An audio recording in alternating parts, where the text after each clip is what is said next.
Hey, Boris Musheyev here, and welcome to this video. And in this video, we're going to talk about how to avoid taxes or paying taxes legally as a real estate investor. And I'm going to talk about specifically about four types of investors. Investor number one is right here, somebody who invests in long-term rentals. That could be residential building, apartment complexes, multifamily, or a commercial properties. The second investor that we're going to talk about is that investor that develops on a raw land, develops it and then sells it, or those that flip properties. You buy it, you fix it up, and you sell it. The third type of investor is somebody who doesn't fit the bucket number one or bucket number two that we talked about, but has a self-rental. So if you've got a business and you've got a property which you rent to your business, there's a huge tax planning opportunity for you, and that is exactly what we're going to talk about. The fourth type of investor, if you're not in any of these three buckets that I just talked about, you can actually develop a tax strategy for yourself, become a real estate investor, and utilize the tax code to significantly reduce your taxes, and that is having short-term rentals.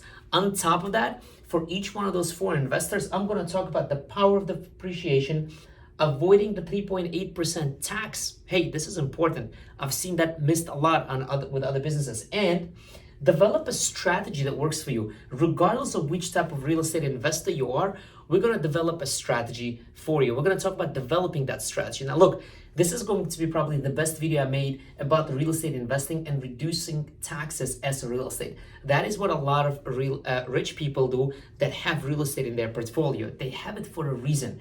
And I'm going to hold nothing back. In this video, we're going to share everything. Ready? Let's go. Hey, my name is Boris Musheyev. I'm a CPA and a tax strategist. Every Tuesday, I release a tax strategy video for you, the business owner, to be able to pay less in taxes. So please go ahead, subscribe, hit the like button, whatever, comment, and hit that bell button. And look, I always say you need a tax advisor in order to be able to do any of this stuff, but you've got to be educated enough. And that is my goal for today, is to educate you enough. If you have a tax preparer, you do not have a tax advisor, get yourself a tax advisor, start doing these things. Ready? Let's go.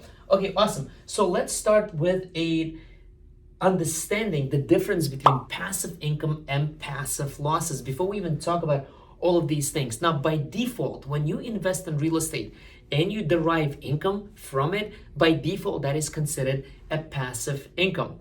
The two reasons why investors or business owners want to invest in real estate is, number one, to be cash flow positive, which is that passive income.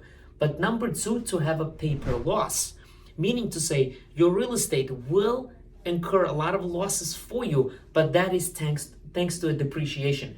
When you take a really nice big depreciation deduction on your property, you incur a loss, and that loss is tax deductible, but not for everyone, because that loss is considered a passive loss. So if you are a business owner and you are involved in business more than 50% of your time, for example, you cannot take passive losses unless you have passive income.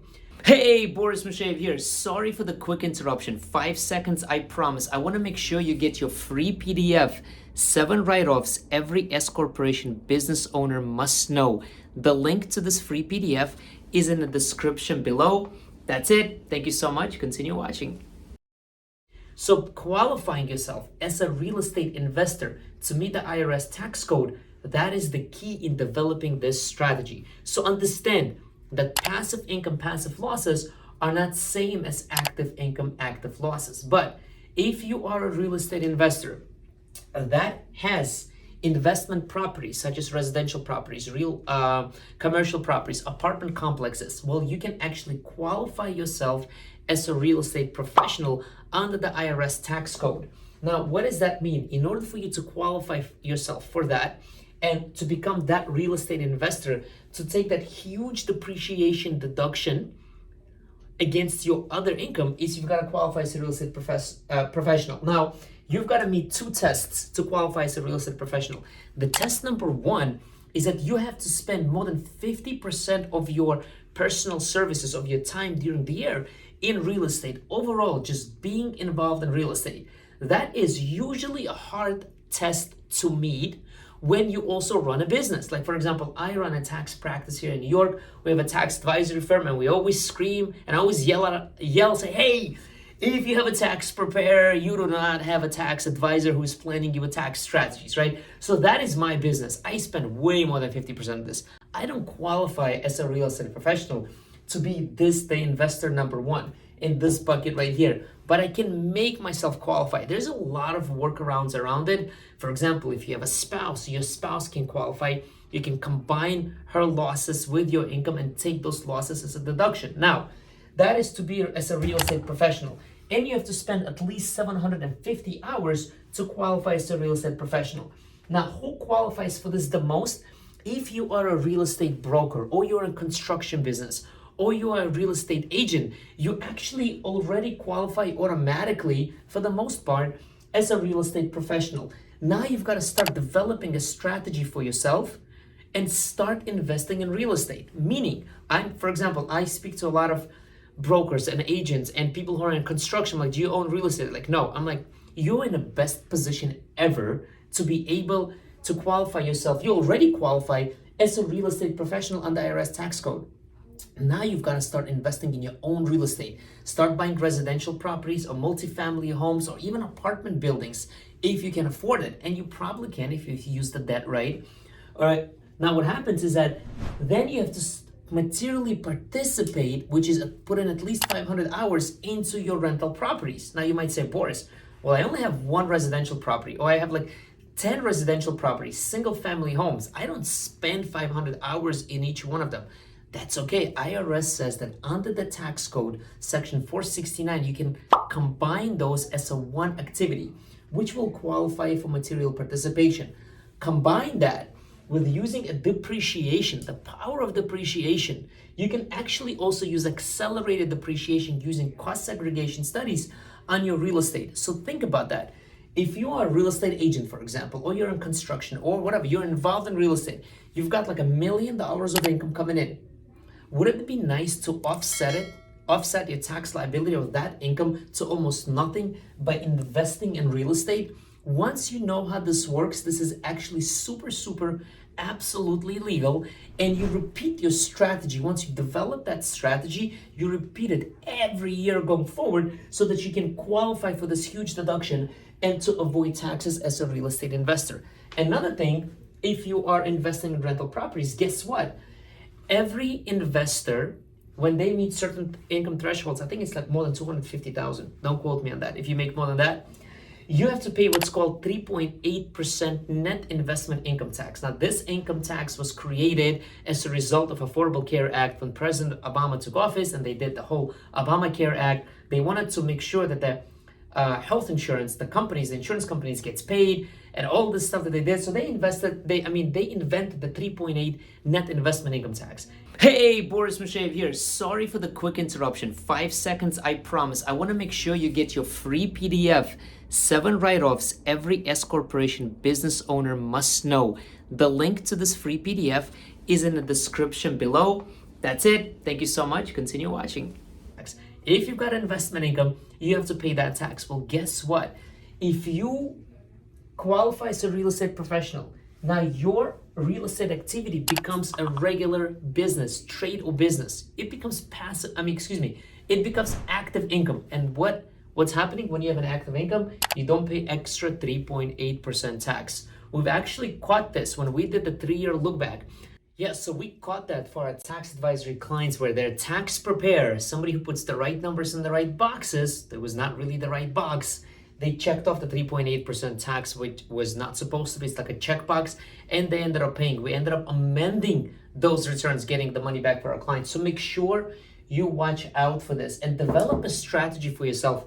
When you have investment of properties, right? When you have properties, or you by default qualify as a real estate professional because you are in the field of real estate. So that is really super important for you to know. Now let's talk about the second type of a real estate investor. If you are a developer or you're a flipper, you buy land, all you do is buy land, build on it, and sell it. You buy properties, you fix them up, and you sell it. Well, guess what? You're automatically, most likely, right, based on these facts and circumstances, qualify as a real estate professional. So we've got a checkbox over here. Now you've got to develop for yourself a strategy. Now you're developing and you're selling, or you're flipping, IRS says, especially when you're flipping the property, says, hey, you are in a trade or business, okay? You are in a trade or business because you're buying and reselling, so that's an active income. How can you offset that or offset what you're developing, for example, and selling? How can you offset it? Develop a strategy for yourself. Start investing in your own real estate where you can hold it for long term, can materially participate, take a huge depreciation deduction, especially using cost segregation and using the accelerated depreciation. Okay, that's number one you can do. Number two, you will avoid paying 3.8% tax because you participate as a material participation. Now you don't pay that extra 4% tax. So now not only are you getting huge deduction to offset your income, you're also avoiding paying 3.8% extra tax. And here's the thing, develop a strategy for yourself. If you do not have a tax advisor working with you, you need to get one. Tax preparers, love them, love them, love them. But they put the right numbers in the right boxes. You've got to start planning for yourself, using tax planning strategies. And if you're a flipper, a developer, you are in a better position than most of the business owners are in terms of being able to invest in real estate and take that deduction. Super, super important for you to focus on what? Again, developing a strategy for yourself. Now, let's say you're not a real estate developer, you don't buy and sell properties, or you don't have any rental real estate. You want to start investing and you're going to work on developing one of these strategies for yourself. But what if you have a commercial property in which your business operates? Well, that creates a huge opportunity for you. Here's why. Because the IRS tax code says when your business, when you or your spouse own your business 100%, you meet that economic test. And the second thing is that you and or your spouse own that building in which your business operates. IRS says these are considered as a one unit, one activity for purposes of taxes.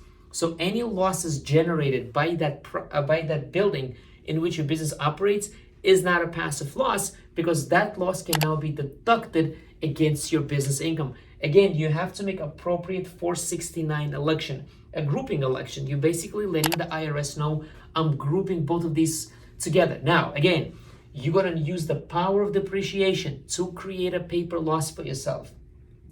You're also not going to pay 3.8% tax because you grouped it as a self-rental activity.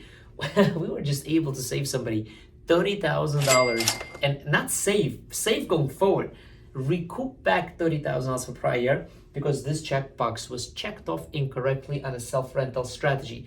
Okay, so develop a strategy for yourself. Hey, what can I do to maximize it? In this case, we can actually use cost segregation. Okay, so cost segregation allows you to basically accelerate depreciation. So instead of taking the property over the course of 39 years, you break it down by the useful life of other assets in the property and depreciate it for less than 15 years. Okay, so cost segregation plays a huge role in any of this. So again, ladies and gentlemen, if you're not a real estate investor in any of these two buckets yet, but you own a building in which your business operates, for example, I want to develop a strategy for myself is to buy a building. To buy a building where I can have my tax and accounting practice. Like, we're growing like crazy, we're hiring so many people, and I'm like, instead of paying so much money in an office building and we're like on the 11th floor, beautiful views behind this whiteboard, but like, hey, maybe I need to buy like a 2 or 3 story building and really combine it all for myself, for my company, and take a huge deduction. That is called developing your own tax strategy. So make sure you're doing that as well. The fourth thing is like, hey, Boris, I'm not a real estate investor. I don't have properties. I'm not a developer. I'm not a flipper. I don't own a building. How can I take advantage of real estate for myself? Ladies and gentlemen, this is where we arrive at developing another tax strategy, and that is having a short-term rental. Short-term rental does not play by the rules of passive income and passive losses, meaning that involves properties listed on Airbnb or VRBO. The IRS says if the average stay per tenant, a unique tenant, meaning say that one tenant throughout the year, not like the same tenant a few times a year, is 7 days or less, you qualify as a this qualifies as a short-term rental, which means you don't pay by the passive loss rules. You can generate a loss in your short-term rental using the power of depreciation. Not paying 3.8% tax on that, baby. Okay? And guess what? That loss will be tax deducted for you. Develop a strategy for yourself. Maybe invest in one property a year that you can do short-term rentals. Now, you've got to actively participate in it as well. Meaning, can't just hire a property management company and be like, hey, deal with it. It doesn't work that way. IRS says, no. You've got to materially participate. So, develop a strategy for yourself. Maybe it's like, for example, I live in New York. This would not be a good idea for me to buy a property in the state of Florida, because most likely I'll have a property management company, a cleaning company, that they put in more hours than I do, and I don't actively participate. So IRS says, no. It's got to be 7 days, average stay per tenant. I'll give you a quick example. You've got a tenant A renting for 2 days and tenant B renting for 10 days. 10 plus 2 divide by 2 tenants, that's 6 days. You qualify, but now do you materially participate? If yes, you do, great. You don't follow passive loss rules limitation. Use the power of depreciation. On top of taking a beautiful deduction, do not pay 3.8% tax on that. Develop a strategy. Repeat year after year after year. Now, again, all of this video, this entire video that I made is for educational purposes, meaning you've got to make sure you have a professional that you're working with that understands the intricacies of these laws. These laws are beautiful. The IRS tax code is written in a way to help you save money on taxes, to incentivize business owners and investors to go out and develop the country, develop the land, develop the buildings, do everything possible, but you've got to use it right. And when you use it right, you pay little to nothing in taxes when you get real estate involved in your portfolio. I hope this video was super helpful. Let me know in the comments any questions or anything of that sort. I'd love to get your comments on this. Thanks so much. Till the next time.